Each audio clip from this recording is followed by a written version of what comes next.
Listo, ya se está grabando. Entonces decíamos que si tenemos dos grupos independientes, en este caso sería, por ejemplo, hombres, si queremos ver las diferencias en el consumo dietético de macro y micronutrimentos entre hombres y mujeres, es muy importante que verifiquemos que las variables que estemos trabajando sean cuantitativas continuas. Y aquí van a encontrar entonces la comparación de un promedio con su desviación estándar versus otro promedio con su desviación estándar, y vamos a tener aquí un valor de P. Acá abajo podemos observar que nos dicen que los datos se expresan en promedio más o menos desviación estándar y que la comparación de todas estas variables se hizo a través de la prueba TED-Student. Aquí le falta un apellido, le falta la TED-Student para muestras independientes, porque podría ser una TED-Student pareada. Entonces, eso es importante. Y entonces, como les digo, ustedes van a ir identificando si es correcto o no. Por ejemplo, si nos vamos a ácido pantoténico, es 2.7 más o menos 1.2. Aquí la desviación estándar es grande. Entonces, si nosotros hiciéramos la verificación de los supuestos, probablemente no se cumplirían. Y lo correcto aquí sería utilizar, por ejemplo, la prueba equivalente a la TED-Student para muestras independientes, que sería la Udemann-Witten. ¿Sí? ¿Se me sigue? Entonces, esa es la idea, que ustedes a la hora que vean los datos, les salte, ¿no? Por ejemplo, vitamina A, ¿qué pasa con la desviación estándar? Es más grande, por la cara de Jimena, es más grande que el promedio. Entonces ahí, de entrada, la calidad de este estudio, así como que dices, no me late mucho, ¿no? Entonces, como les digo, desde aquí ustedes pueden ir viendo y verificando estas cosas. ¿Se acuerdan que dijimos que vamos a ir haciendo nuestro acordeoncito? Y ahora vamos a ver esta partecita de nuestro acordeón, que sería cuando vamos a comparar dos grupos. Es decir, tenemos nuestra variable independiente, es una variable cualitativa dicotómica. Tiene que ser dicotómica. ¿Por qué? Porque estas pruebas solamente comparan dos grupos. Pero lo que yo quiero comparar es de esos dos grupos una variable cuantitativa continua. Y dijimos que nosotros vamos a poder hacer una prueba paramétrica o no paramétrica. Y que lo paramétrico lo podemos obtener de si es simétrico o no. Y entonces, si es simétrica, te estudian independiente, y si no es simétrica, U de Mann. Entonces, la TED-Student para muestras independientes, dijimos que compara dos medias o dos promedios de muestras que efectivamente sean independientes. Se aplica cuando la variable comparada es cuantitativa y solo hay dos grupos, insisto, porque hay quien quiere aplicar TED-Student para más de dos grupos, y se trata de comprobar si la variable cuantitativa depende de esa variable dicotómica. Puede ser esa nuestra hipótesis, ¿no? Así que ambas la hipótesis nula que queremos rechazar es que ambos promedios son iguales en esas poblaciones, o la alterna, si la aceptamos, es que los promedios de ambas poblaciones son distintos. Si ustedes tienen, por ejemplo, dos intervenciones, muchas veces les van a pedir que en la tabla 1 comparen las características del grupo placebo con el grupo de intervención. Entonces, si la variable que quieren comparar, que muchas veces nos la piden porque tiene mucho que ver con muchas otras variables, es la edad, entonces ahí tendríamos que hacer una TED-Student para muestras independientes, por ejemplo. Recuerden que cada prueba nos piden requisitos o supuestos o assumptions que le ponen en los paquetes estadísticos. Y es lo mismo que habíamos visto con la correlación, que sean observaciones independientes, que tengan normalidad o que tengan homocedasticidad. Platicamos la vez pasada que hay varias formas de obtener homocedasticidad. Una puede ser la Fmax, si queremos irnos a la escuela antigua e irnos hasta las tablas de la distribución F, y otra podría ser la prueba de Levin, que nos la da por default el Jamovi o el paquete estadístico Jamovi o SPSS. De hecho, hoy descubrí más cosas en Jamovi que en SPSS, así que me da Me da mucho gusto porque pues, vamos a poder aprender juntos, porque también hoy aprendí cosas. La prueba del event, acuérdense, la prueba de hipótesis es que el promedio de las desviaciones son iguales entre ambos grupos. Se basa en esta distribución de F. Y esta prueba nos indica si podemos o no suponer que hay varianzas iguales y como la de Shapiro, ¿se acuerdan? Si era mayor a 0.05, hablamos de que existen varianzas iguales. Ese es en el caso de la prueba TED-Student. ¿Alguna duda? ¿Quién aplicaría TED-Student? A ver, platíquenme. ¿Quién me da un ejemplo de sus datos?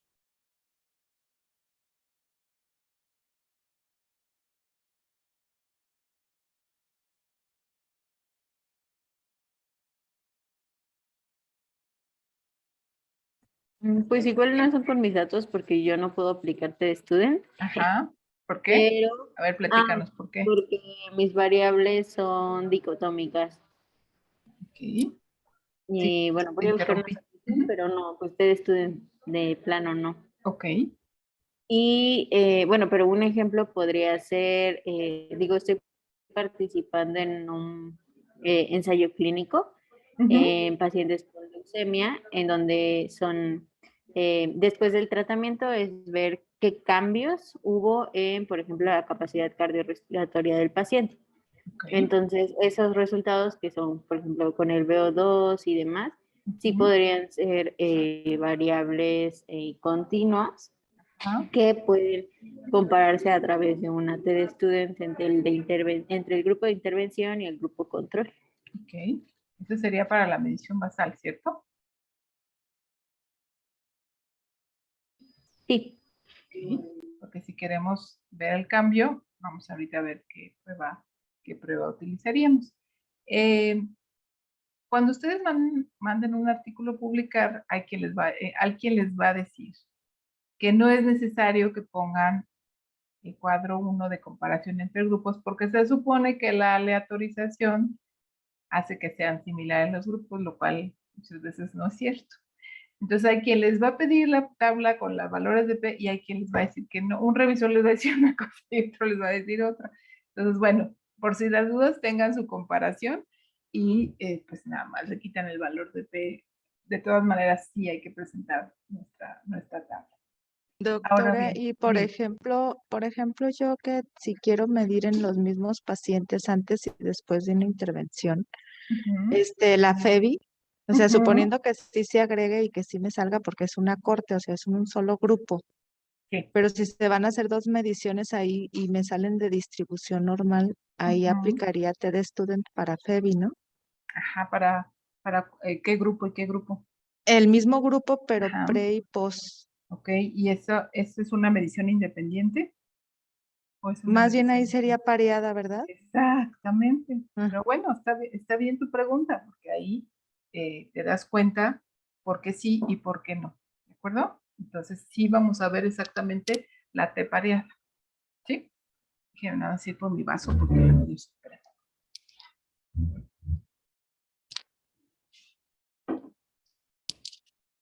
Y esa es la idea, que ustedes se vayan haciendo las preguntas para su tesis. Uh-huh.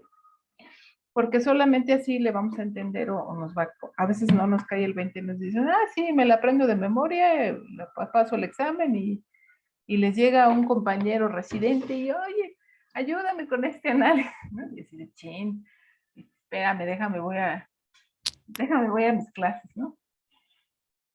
Entonces, dijimos que si no tenemos una distribución semejante a la curva normal, en esta variable cuantitativa continua, pues voy a utilizar un procedimiento no paramétrico que la sustituya y aquí lo que vamos a comparar no son promedios, sino son medianas. Entonces, si nos regresamos un poquito a la tabla del inicio, que dijimos, por ejemplo, aquí vitamina A, si yo aquí, por ejemplo, pongo que la P la obtuve con Udemann-Whitney, pero presento promedio, tampoco es lo correcto.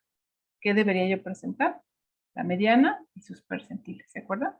Entonces, todo eso tiene que ser congruente, acuérdense. Ya por ahí en una tarea que me jalo de los pelos porque cada semestre es lo mismo. Me pusieron que edad es cuantitativa discreta. Ok, y se los dije, se los compro, va, discreta. Pero aquí entonces no se valdría poner promedio de desviación estándar. Estoy diciendo que es discreto. Ok, entonces yo en mi cuadro de operacionalización voy a poner que vitamina A es una variable cuantitativa continua de razón. Entonces tengo que verificar normalidad. Si no es normal, tengo que poner mediana y percentiles. Y en los dos casos, ¿se acuerdan que dijimos que siempre hay que verificar para los dos grupos? Y que si en alguno de los dos grupos no hay normalidad o no hay simetría, tengo que en los dos casos presentar medianas. Y entonces el valor de P lo tendría que obtener de una prueba no paramétrica, que en este caso sería TED Student, que diga Udemann-Whitney. ¿De acuerdo? Sí. Bueno. Entonces, hay quien te dice que puedes utilizar la Udemann-Whitney cuando tienes... Dime, Luis. Nada más una pregunta. En una Sí. tabla, por ejemplo, de esa de características basales, Ujú. donde estamos comparando los dos grupos de todas nuestras variables continuas, ¿sí es válido que en el pie de tabla pongamos que para las normales utilizamos T-Student y para las otras Udemann-Whitney y lo podamos presentar en una misma tabla todo? Sí, así es. E Ah, incluso ok. si tienes cualitativas, también la puedes presentar y también puedes poner que hiciste chi cuadrado, Ahí por mismo. ejemplo. Ok, ok. Que cada cosa se hizo con diferentes pruebas estadísticas, Exacto, dependiendo de las... Ok, ok. exactamente. Gracias. No, de nada. Yo les, eh, para mí, para eso se escribió el análisis estadístico previamente. Tú tienes un artículo, tienes una tesis, tienes un análisis estadístico y dijiste, las simétricas U, T, las no simétricas U, pero bueno, hay artículos o hay revistas editoriales que te piden que pongas para cada prueba o para cada, sí, si pusiste diferentes pruebas. Entonces ahí depende también de la revista y del estilo, ¿no? Y bueno, como ejercicio, pues también sirve, nada más que luego te queda un pie de página bastante grande, ¿no? Pero sí, normalmente se puede hacer eso. Entonces les comentaba, algunas de las dos muestras se contengan, que si alguna de las dos muestras tienen menos de 30 observaciones, acuérdense que esa regla, pues se dice, ¿no? Que a partir de 30 puede distribuirse de forma normal, aunque no siempre es el caso. Pero bueno, aquí sería que tienes en alguno de los dos grupos un tamaño de muestra pequeño, o en alguno de los dos grupos no es simétrico, o ninguno de los dos grupos es simétrico y no se puede asumir normalidad. Acuérdense que también podemos hacer comparaciones de variables ordinales. ¿Sí? Y otra vez, ahí tendría yo que presentar n y que diga percentil 50 y percentil 25-75. Dime, Eva. Doctora, entonces esto de el tamaño de muestra es muy a juicio del investigador, es decir, si tengo un tamaño de muestra más de 30, pero la distribución es no normal, ¿puedo decidir entre utilizar TD Student y Udemann-Whitney? No, lo ideal sería que corrobores, a pesar de que tienes más de 30, que corrobores que hay simetría, que hay normalidad. Ok. No sería justificable solamente por el tamaño de muestra. Exactamente. Gracias. Entonces, esto es lo que les comentaba.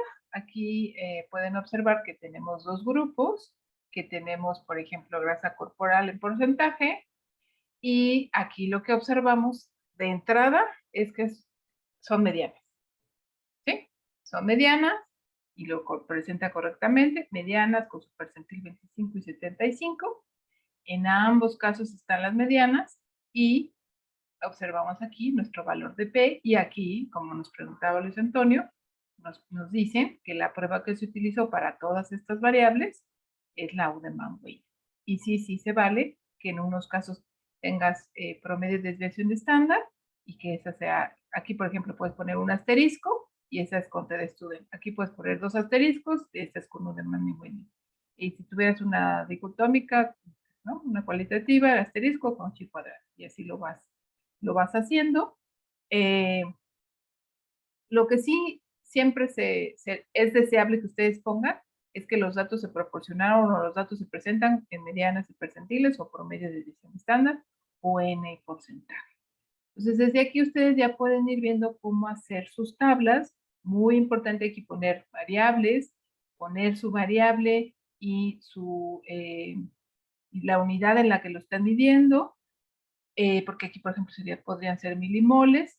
En algunos casos nos piden que si nosotros ponemos abreviaturas acá, aquí abajo tenemos que poner, como en este caso, qué significa cada una de las abreviaturas. O sea, si por ejemplo aquí sí les cupiera índice de masa corporal, pues es mejor ponerlo completo, que si son muchas las abreviaturas, pues acá también nos queda un pie de página, un pie de tabla, perdónenme, elevado. Entonces, desde ahorita, acuérdense, porque muchas veces me ponen el nombre de la variable, pero no me ponen las unidades. Siempre es importante poner las unidades y luego cuando hacemos la base de datos, pues le ponemos RCO, ¿no? Para abreviarlo y tener una base pequeñita. Pues eso pues no se pone aquí se pone el nombre completo, o si son abreviaturas que comúnmente se utilizan, pues eso es lo que se pone. Entonces, así es importante que ustedes vayan pensando cómo van a presentar sus tablas haciendo el ejercicio. Entonces, después de eso, vámonos a lo divertido. Nos vamos a la base que se llama, déjenme abrirla, a ver si student.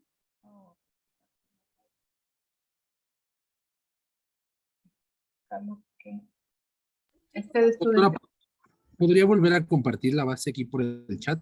Sí, voy. Que no me aparece a mí en el chat, como me cambié de dispositivo. Ok.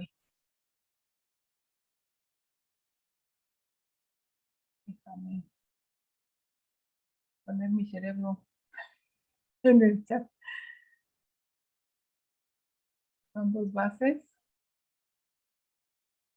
No sé si Eva las tenga o Santiago. Ya está, te describe un ejemplo y comparar.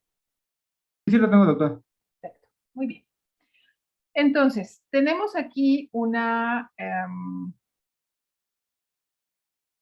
experimento en donde lo que queríamos ver era, no le hago caso, si de acuerdo a dos tipos de fármacos el tiempo de vaciamiento era diferente. Entonces, tenemos el grupo 1 o el Doctora, fármaco 1. perdón, seguimos viendo su presentación. Ay. Perdón, gracias. Ahí está. ¿Sí? Perfecto. Sí, ya. Entonces, tenemos el fármaco 1, el fármaco 2. Entonces tenemos una variable independiente que es dicotómica, es decir, que tiene dos grupos. Y tenemos una variable cuantitativa continua que es el tiempo de vaciamiento. ¿Sí? ¿De acuerdo? Entonces, para hacer la T-de-Student o la Udemann-Whitney, si se fijan aquí ya me estoy saltando que no verifique supuestos. Pero, ¿qué pasa? Que aquí en Jamovi puedo verificar los supuestos desde la prueba estadística. Entonces nos vamos aquí donde dice t-test. Y aquí si se fijan está la independiente, la pareada y una sola T. La de una sola T no la vamos a ver, pero esta es cuando, por ejemplo, tú tienes un promedio de una población, de un censo, ¿sí? Por ejemplo, el promedio de índice de masa corporal. Y ese promedio quieres corroborar o más bien, tienes el promedio de índice de masa corporal de todos tus pacientes diabéticos de aquí del Instituto de Nutrición. Y quieres verificar que ese promedio es similar o semejante al de la población en general. Y de ahí puedes sacar el promedio de índice de masa corporal de la encuesta nacional de salud. Entonces, si tú quieres hacer esa comparación, lo que utilizas es hacer la prueba de T-de-Student para una muestra. ¿Sí? Pero bueno, estamos en la de muestras independientes, le damos clic acá. Y entonces, si se fijan acá, nos pide que pongamos la variable de agrupación, que sería nuestra variable dicotómica, nuestro grupo. Si es hombre o mujer, si es un tratamiento o es otro, si es placebo, más el tratamiento, si es dos categorías de escolaridad, de edad, etc. Y aquí lo que colocamos es nuestra variable cuantitativa continua y dijimos que tiene que ser simétrica, es decir, que tenga normalidad y que tenga homogeneidad de varianzas. Entonces, para hacer esa corroboración de los supuestos, le damos clic en homogeneidad, en homogeneity test y en normality test. Y ya si quieren ser así como súper estrictos, pues le dan su gráfica QQ, que es cuantil. Y entonces aquí aparece la prueba de Shapiro-Wilk, nos da un valor de P mayor a 0.05, es decir, el primer supuesto de normalidad lo cumplimos. Y el segundo supuesto, que es el de homogeneidad de varianzas con la prueba de Leven, también es mayor a 0.05, también lo cumplimos. Es decir, aquí ya corroboramos que estén los dos supuestos, que es una variable cuantitativa continua, y por lo tanto, efectivamente puedo aplicar la prueba T de estudio. ¿Sí? Si alguno de estos dos supuestos no se corrobora, pues de una vez le doy clic en Ullmann-Weiner y quito el clic de la T de estudio. ¿Sí? Y arriba nos da nuestro estadístico de la T, nuestros grados de libertad y el valor de la P. ¿Se acuerdan de la tabla que les presenté al principio? Teníamos nuestra columna de la P, pero antes de la columna de la P teníamos los promedios, ¿cierto? Esos se los pedimos aquí, donde dice descriptivos. ¿Sí se los corrió? Y entonces aquí ya nos da tiempo de vaciamiento de un grupo, de otro grupo, el número de sujetos. Por ejemplo, aquí Eva, que me comentabas del número de sujetos, a pesar de que es un número de sujetos pequeño, tenemos normalidad y homoelasticidad. Y entonces sí podemos utilizar la T de estudio. Nos da nuestro promedio, nuestra mediana, nuestra desviación estándar, nuestro error estándar. Hay quien pone error estándar porque es más pequeño, pero eso no es lo deseable. Entonces, en su cuadro de presentación de datos van a poner variable, tiempo de vaciamiento gástrico, grupo 1, es 12 sujetos, el tiempo de vaciamiento gástrico promedio 54.17 más menos 13.3 y del grupo 2 es 42.1 más menos 13.02. ¿Cuál es el valor de la P? Es de 0.04. ¿Sí? Entonces aquí que concluyo que el tiempo de vaciamiento del grupo 1 es mayor comparado con el grupo, con el tiempo de vaciamiento del grupo 2 con una P estadísticamente significativa. Es decir, existe una diferencia estadísticamente significativa en el tiempo de vaciamiento gástrico entre estos dos fármacos. Siempre es deseable decir que hay diferencia, pero ¿cuál es esa diferencia? Hay un tipo de vaciamiento mayor en este grupo comparado con este. ¿Sí? ¿Sí se entendió? ¿Sí? Muy bien. Ahora bien, acá les da una cosa que es el factor bayesiano. Dije, mejor a alguno se le ocurre preguntarme y yo no voy a saber, ¿verdad? Entonces, dime, Eva. Perdón, doctora, es que creo que me quedé analizando. Decía el Sí. último que podíamos saber que era más grande uno que el otro, o sea, simplemente por el promedio. Sí. O sea, que es más grande el promedio del tiempo de vaciamiento. Así es. Ya. Ok, sí, gracias. Sí, de nada. Déjenme, les comparto un artículo. No nos vamos a poner a hablar de estadística bayesiana ahorita. Todo un rollo, pero les voy a mandar un artículo que explica justo qué es la estadística bayesiana y por qué hay quienes les gusta mucho o no les gusta mucho. Entonces ustedes se ponen así de, ay, quiero verme exquisito y hacer estadística bayesiana, le dan aquí, clic, y lo que les va a dar es un factor. Si se fijan, acá les aparece un factor. Además del valor de P de la T, les aparece un factor y aquí el factor es de 1.8. Dices, ay, ¿eso cómo lo interpreto? Bueno, les envié un artículo que para que lo lean con calma.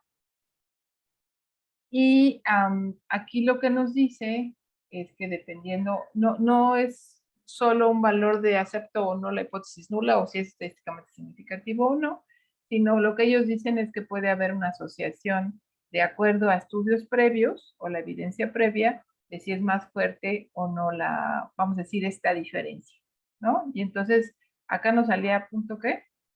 Factor 1.8. 1.8, gracias. Entonces, aquí sí lo buscamos en esta tablita, entre 1 y 1, perdón, entre 1.1 a 3, nos dice que esta diferencia es anecdótica. Entonces, de acuerdo a estadística bayesiana, como que esta diferencia, como que no le creo mucho, pero bueno, lo que se reporta es el factor bayesiano, si es que quisieran hacer eso o para que tuvieran duda de para qué es. Por otro lado, también hay quien les pide el famoso tamaño del efecto y la diferencia promedio. Como preguntaba Eva, bueno, yo digo que este es mayor que este, pero me van a pedir la diferencia. Hay quien les pide la diferencia promedio de estos dos grupos. Si le dan aquí la diferencia promedio, aparece de este lado y entonces ustedes pueden decir que la diferencia en el tiempo de vaciamiento gástrico promedio entre estos dos grupos es de 12.1. Pero además de eso, les piden el intervalo de confianza. Todo esto no se los da directamente SPSS, entonces la verdad es que es una super ventaja aquí porque sí ya cada vez se piden más estos parámetros para, sobre todo para publicar, y entonces ya les da la diferencia promedio con su error estándar y sus intervalos de confianza. Es decir, la diferencia entre estos grupos en el tiempo de vaciamiento puede ir desde punto 33, si lo redondeamos, hasta 24. Pero además les dicen que a lo mejor esta diferencia no se debe por pertenecer a un grupo o al otro. O quieren saber el tamaño del efecto de que se asocia o corresponde por pertenecer a cada uno de los grupos. ¿Esto cómo lo hacemos? Le damos clic aquí en tamaño del efecto y les va a dar, en este caso, una D de Cohen de punto 918. ¿Y eso cómo lo interpreto? Nos dicen que el tamaño del efecto pequeño es de punto 2, un tamaño del efecto mediano es de punto 5 y un tamaño del efecto grande es de punto 8. Entonces aquí tenemos un tamaño del efecto grande, que querría decir que esta diferencia entre los grupos efectivamente se asocia o tiene que ver con que pertenezcan a un grupo o al otro, lo cual tiene lógica porque los fármacos que estamos dando pues, tienen efectos sobre el tiempo de vaciamiento gástrico. Entonces, cuando les pidan el tamaño del efecto, y esto sobre todo va a ser si, por ejemplo, estamos comparando deltas, promedio de cambio por alguna intervención en agudo, por ejemplo. Sí, Xochitl sale. Sí, bueno, tengo la duda. Por ejemplo, el tamaño del efecto nos sale punto 91, ¿no?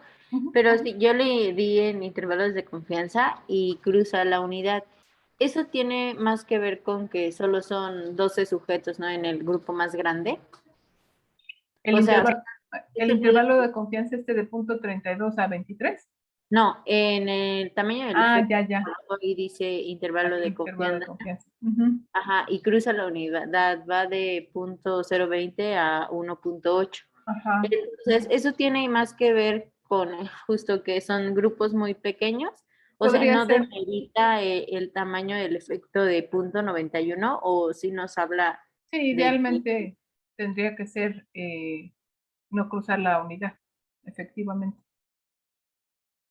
Ok, pero o sea, ¿demerita o no el tamaño del efecto? O sea, ¿solo nos habla del tamaño de muestra o sí nos habla de que tal vez ese tamaño del efecto en realidad no es tan real? No es significativo, vamos a decir, porque reportarías el tamaño del efecto con su intervalo de confianza.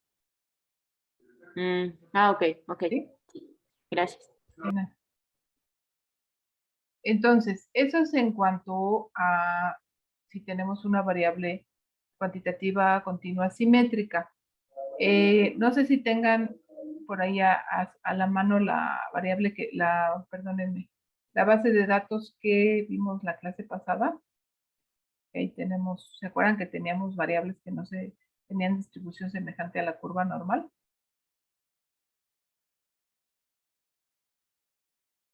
¿Se acuerdan que teníamos consumo de oxígeno, edad, pulso?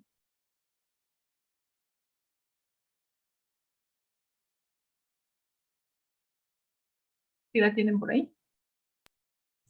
Sí, doctora. Ok. Bueno, entonces ¿se acuerdan que teníamos aquí la variable género, que le voy a cambiar género? Y que teníamos aquí que 0 era mujer y que 1 es hombre. Entonces, si quisiéramos ver la diferencia, por ejemplo, en el consumo máximo de oxígeno entre hombres y mujeres, sabiendo ya que el consumo máximo de oxígeno no tiene una distribución semejante a la curva normal, pues nos vamos a hacer nuestra prueba no paramétrica, que sería aquí igual el test student, muestras independientes, colocamos el máximo de oxígeno, nuestra variable de agrupación, que en este caso sería hombre y mujer, y entonces aquí nos da por default la test student, pero primero lo que les recomiendo es que de todas maneras verifiquen normalidad, y resulta que tanto no tiene normalidad como no tiene homoscedasticidad. Y entonces, en lugar de test student, hacemos Udemann-Whitney. ¿Sí? Entonces quitamos aquí la test student, aquí ahorita no se les quita nada más para que vean la diferencia. Si se fijan, nos sale la P igual, pero lo correcto sería reportar Udemann-Whitney. ¿Sí? Entonces pueden quitar la crucecita, la palomita en test student y dejar la Udemann-Whitney, y le pueden dar aquí descriptivos. Aunque en descriptivos, ¿se acuerdan que lo que ponemos es la mediana? Pero nos faltarían los percentiles, ¿cierto? Entonces, en realidad, aquí lo único que podrían hacer es corroborar supuestos, obtener su mediana y su valor de P, pero para obtener los demás datos, pues, se irían a descriptivos, consumo máximo de oxígeno, dividido por hombre o mujer, y aquí ya nada más le pedirían los cuartiles o los percentiles, ¿no? En realidad no necesita nada de esto. Y entonces ya tenemos aquí que el consumo máximo de oxígeno en mujeres es de 28, comparado con 38, y estos serían sus percentiles que pondrían entre paréntesis. Entonces lo que decimos es que hay una diferencia estadísticamente significativa en el consumo máximo de oxígeno entre hombres y mujeres, y que los hombres tienen un consumo de oxígeno mayor. Aquí aprovecho el ejemplo para comentarles que cuando ustedes redactan los resultados de su tesis, tienen las tablas y en el texto repiten el valor, ¿no? Si tú ya tienes una tabla o una gráfica, no tiene caso que repitas el valor en la redacción, porque además se hace una redacción pesadísima. Entonces, en la redacción lo único que tienen que poner ustedes es: en el presente estudio se estudiaron 43 mujeres y 44 hombres, y se comparó, y en la tabla 1 se ve las características, la comparación de las características basales entre los grupos, por ejemplo. Y se encontró que el consumo máximo de oxígeno es mayor en los hombres comparado con las mujeres. Ya no pone 38.8, porque entonces se hace larguísimo, y ¿para qué quieres una tabla si estás repitiendo nuevamente? Y luego pones, y esta diferencia es estadísticamente significativa. Si ya en la tabla tienes el valor de P, yo le sugiero que no se repita. Es distinto cuando lo vas a poner en un abstract, porque en el abstract no tienes la tabla. Entonces ahí sí pueden poner los valores y el valor de P, y decir de todas maneras que hay diferencia, que es mayor el consumo de oxígeno en hombres comparado con mujeres. ¿Sí? Ahora bien, en el caso de, me regreso a cuando estábamos obteniendo el valor de la P, aquí en la T, independiente, y resulta que vamos a, por favor, a colocar pulso, edad, estatura y peso, y en la variable de agrupación vamos a poner sexo. Y vamos a corroborar la homogeneidad y la normalidad. Resulta que el doctor Welch dijo, ay, ¿por qué no? Pues voy a hacer una fórmula para que aunque no tenga homocelasticidad, yo pueda sacar mi valor de P a través de la T, pero con una prueba que se llama Welch. Entonces, si se fijan aquí, por ejemplo, pulso tiene normalidad, estatura tiene normalidad, ¿sí? Pero si nos vamos acá, pulso tiene homocelasticidad y estatura tiene homocelasticidad. Entonces, estas dos, no, sería edad no tiene normalidad y peso no tiene normalidad, ¿no?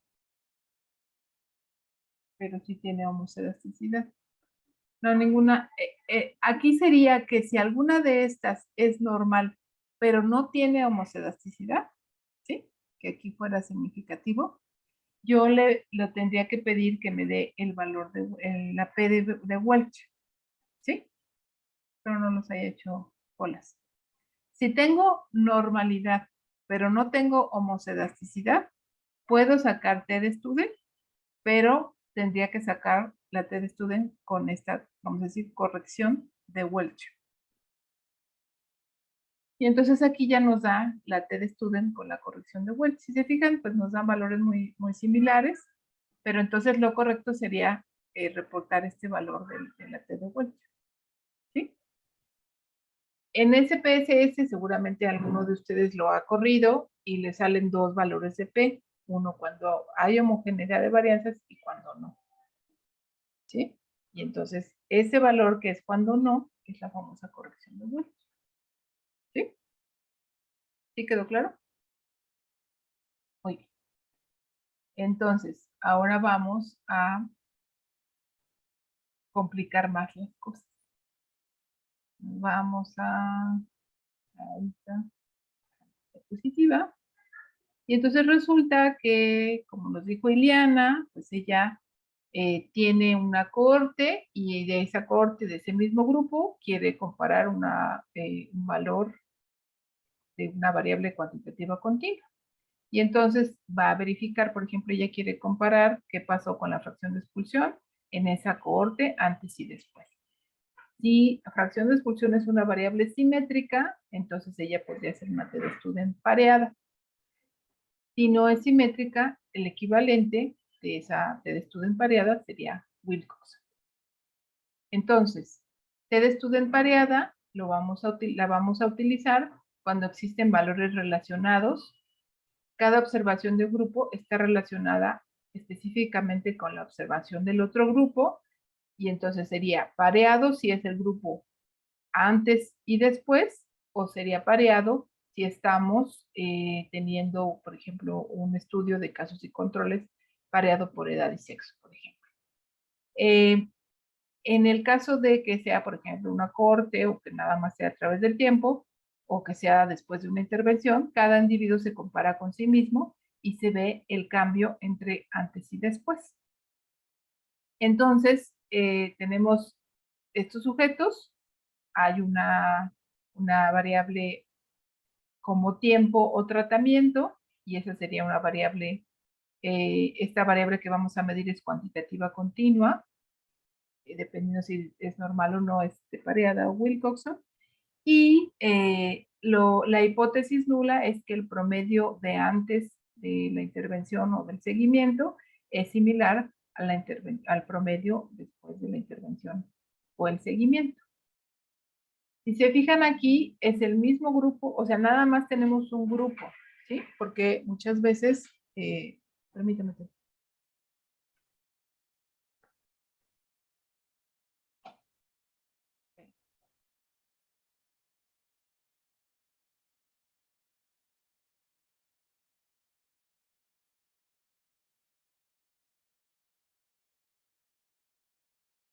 Gracias. Ay, Dios mío. Antes lo veían conectado a uno y no lo interrumpían, pero no ya. Ya les vale. Pero bueno, entonces, aquí a lo que quiero llegar es que a veces tenemos dos grupos con un antes y un después. Entonces, lo ideal no es utilizar T de student pareada. La T de student pareada sería para cuando queremos ver el cambio de un solo grupo. Ahora bien, resulta que si estamos hablando de una intervención, muchas veces, pues sí, hubo un cambio, pero no sabemos si ese cambio fue por la intervención o por el tiempo, ¿no? Entonces, por eso lo deseable es tener un grupo control. Y si el grupo control también cambia, pues no fue por la intervención. Entonces, ya vamos a ver qué otra prueba estadística sería lo ideal cuando queremos ver un cambio antes y después, pero tenemos más de un grupo. Entonces, en este caso, es cuando solo tenemos un grupo. Aquí es lo que les comento. Por ejemplo, aquí tenemos un grupo que tiene suplemento, pero aquí tenemos un grupo control. Y aquí lo que ven es como la escala, el cambio de la escala de estos síntomas antes y después de la visita basal a la visita 3. Y aquí nos van un valor de P. Entonces, si ustedes les piden en el artículo, en su tesis, los tutores, etcétera, tienen dos grupos y les piden cambios intragrupo, está bien, ¿no? Aquí yo digo que este grupo cambió y de 45 bajó a 20 y que ese cambio de 45 a 20 es estadísticamente significativo, ¿sí? Pero resulta que en el grupo control de 30 bajó a 11, es decir, en ambos grupos disminuyó y en ambos grupos es significativo. Y entonces, ¿sería por el suplemento o sería por el tiempo? ¿No? ¿Por qué? Porque hay una cosa que se llama regresión a la media, que es como cuando nos vamos a la playa y subimos de peso, ¿no? Porque nos echamos nuestra michelada, etc. Cuando regresamos, bajamos de peso, es decir, regresamos a la media. Entonces, cuando yo empiezo a ver a un grupo, pasa el tiempo, a veces lo único que sucede es que hubo una regresión a la media. No fue el efecto de la intervención y por eso se necesita un grupo control. Entonces, si yo lo que quiero es ver la diferencia del cambio entre grupos, no tengo que hacer el estudio. ¿Sí? ¿Qué se les ocurre que podrían hacer para ver la diferencia del cambio entre grupos? A ver, nos vamos a poner a pensar.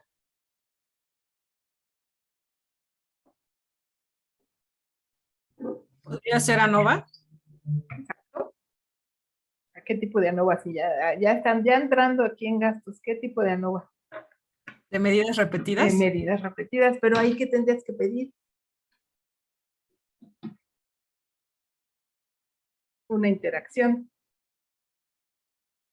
Porque otra vez, si haces medidas repetidas, lo único que te va a decir es de ambos grupos qué pasó con la basal y la final.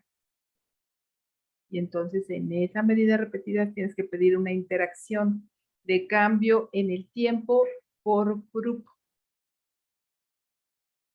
¿Sí? Entonces eso es importante que lo tengan en cuenta porque en muchos artículos se comete el error de que no me están diciendo la diferencia del cambio entre los grupos. Dime, Santiago. Yo tengo una duda, no sé si escuché, creo que no escuché bien. Esta T de estudio empareada solo se puede con dos grupos. Si Con un tengo grupo. uno, no la. ¿Con un grupo? Con un grupo. Ah, O sea, ok. la T de estudio pareada la usas aquí, por ejemplo. Aquí hiciste una T pareada para ver la diferencia en el grupo de suplemento antes y después, para un solo grupo. Y aquí hiciste otra T pareada para ver la diferencia de la basal a la final en el grupo control. En este caso, hay un grupo con suplemento y el otro control. Y si no tengo grupo control, Ajá, a lo que voy es que aquí nada más es un grupo antes y después y ese es tu T pareada. no. ¿Sí? Sí. Y aquí, en realidad, esta tabla no me sirve porque yo lo que quiero es ver si este cambio es distinto a este cambio. ¿Sí? Si tú quieres ver ese cambio, lo que podrías es hacer una delta. Tienes tu columna basal, tienes tu columna final y tienes una columna que se llama delta. Y entonces esa delta la comparas con un grupo y con el otro. Y ahí sí ya ves la diferencia entre los grupos. Mientras tanto, solo tienes una diferencia intragrupo. ¿De acuerdo? ¿Sí? Sí, doctora, muchas gracias. Ok. Ya lo vamos a ir viendo conforme avance las clases. No se agoben si ahorita no lo comprendemos del todo. Pero bueno, entonces, la T pareada es para cuando tenemos un solo grupo y queremos ver el cambio antes y después de que pasó el tiempo o de que hicimos una intervención. Cuando no tenemos simetría, cuando no tenemos homoscedasticidad o no tenemos una curva normal, entonces nuestro equivalente de la T pareada es Wilcoxon. ¿Sí? Entonces hoy vimos T de estudio independiente, Ullmann-Wiener. T de estudio pareada, Wilcoxon. Y entonces ya, conforme pasen las clases, te los voy a ir preguntando. Por eso tiene que tener su acordeoncito. ¿Sí? Ok. Entonces, la prueba de Wilcoxon es la alternativa no paramétrica de la T pareada o T de muestras no independientes, que son dos grupos pareados. Perdón, es un grupo pareado, una distribución no normal, y la hipótesis igual es que aquí la hipótesis sería que la mediana es igual antes que después, la hipótesis nula, y la alterna que la mediana es distinta antes y después. Aquí otro ejemplo con una prueba de Wilcoxon. Si se fijan aquí, el autor puso la prueba acá arriba. Normalmente no se pone la prueba arriba, nada más se pone que se está presentando la diferencia del cuestionario 1 del cuestionario 2 con el 3, y acá abajo pones que los datos se presentaron como mediana y percentiles y que se hizo la comparación mediante Wilcoxon. Entonces aquí tenemos la mediana, los percentiles, y acá tenemos un valor de P, y ese valor de P sabemos que lo obtuvimos mediante Wilcoxon. ¿Sí? Entonces, si tenemos grupos independientes y es una variable cuantitativa continua con distribución semejante a la curva normal, hacemos T de estudio para muestras independientes, y si no se puede, hacemos Ullmann-Wiener. Si tenemos datos pareados, tenemos grupos relacionados, hacemos T de estudio para muestras pareadas o T de estudio en pareado, y si no, la prueba Wilcox. Y entonces, pues vámonos a hacer el ejemplo. Dime, Luis Antonio. Doctor, hace rato mencionó que otro escenario sería estudios de casos y controles que tuviéramos igual emparejados nuestros grupos. Así es. Ahí también se podría utilizar una T de estudio pareada. Exacto. Ahí lo correcto sería T de estudio en pareada. Que suele suceder que nos presentan las comparaciones con T de estudio en independiente. Y un estudio de casos y controles pareado tendrías que capturar distintas tus variables. Tendrías que poner aquí, por decir glucosa del grupo control, glucosa del grupo caso. O sea, los casos hacia acá. Y entonces, para que pudieras hacer una pareada. Se captura distinto en un estudio de casos y controles pareados. Okay. De nada. Entonces, yo tengo aquí los datos de la glucosa. Por ejemplo, aquí no podríamos poner que es una curva, pero bueno, tenemos los datos de la glucosa cuando desayunamos, vamos a decir, y tenemos los datos de la glucosa cuando estamos dando clases de estadística y ya se nos bajó porque no hemos comido nada. Y entonces queremos ver si se bajó, si disminuyó esa glucosa y si esa disminución es estadísticamente significativa. Entonces, nos vamos para hacer ese análisis, nos vamos a analizar, otra vez nos vamos a TDStudent, y aquí en lugar de darle TDStudent independiente, le damos TDStudent pareado. Si se fijan, tenemos un solo grupo, antes y después, entonces seleccionamos, es importante que pongamos primero la basal y después la final. ¿Sí? Si se fijan, en lugar de ponernos aquí en la lista, nos lo pone pareado, lo pone al lado. ¿Sí? Entonces, cuando ustedes tengan muchas prepos, pues es importante que se fijen que la pre es acá y la post está acá. Y lo que nos da primero sería nuestro valor de P, pero no hemos corroborado los supuestos, ¿cierto? ¿Sí? Entonces, nos vamos a normalidad. ¿Sí? Aquí nada más nos da la posibilidad de corroborar normalidad. Tengo un cuadrito aquí que no sé por qué no me deja. Ahí está. Y entonces, ¿qué nos da el valor de Shapiro? Nos dice que la P es menor a 0.05, entonces ahí ya vemos que la glucosa no tiene una distribución semejante a la curva normal, y entonces el equivalente, dijimos, de la T de Student sería Wilcoxon. Entonces le pedimos Wilcoxon, ¿sí? Quitamos T de Student. Le podemos dar que nos dé los descriptivos. Y aquí, como estamos hablando de Wilcoxon, lo que tendríamos que usar serían las medianas, ¿sí? Y aquí lo que nos dice es que cuando desayunamos tenemos, por ejemplo, 142 miligramos sobre decilitros de glucosa, y después de que pasó tiempo y no comimos nada más, nos bajó a 99. ¿Sí? Y entonces decimos que este cambio, esta disminución, de 142 a 99 es una disminución, que esta disminución es estadísticamente significativa. ¿Sí? Igual, si lo que necesitamos son percentiles, pues hay que sacar los percentiles tanto de la glucosa pre y post, y eso sería lo que ustedes presentarían. ¿Sí?